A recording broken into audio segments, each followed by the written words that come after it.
husband का ना सार्थक सौरभ महापात्र सी ओएस अच्छा सी बर्तमान राजीव भवन अच्छा पोस्टिंग ओडिशा डिजास्टर मैनेजमेंट अच्छा 3 मास हो जाऊँगी बट से छुआ को एपर्तंत से देखी ना हस्पिटाल से आबंडन करके पलि आसले छुआ जन्म हो मे 7 तारिख दिन 10 तारिख सका अर्ली मॉर्निंग रू हस्बैंड आमको छाड़ी पड़े इवेन मुझे डिस्चार्ज भी निजे ही छुआ को भी निजे डिस्चार्ज कर कंटिन्यू मेरा हस्बैंड का ना सार्थक सौरभ महापात्र सी ओएस अच्छा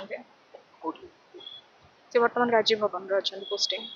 ओडिशा डिजास्टर मैनेजमेंट अच्छा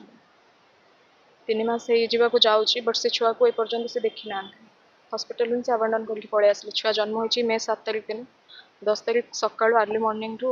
हस्बैंड आमको छाड़ी पड़े इवेन मुझे डिस्चार्ज भी निजे ही छुआ को भी निजे डिस्चार्ज कर कंटिन्यू मेरा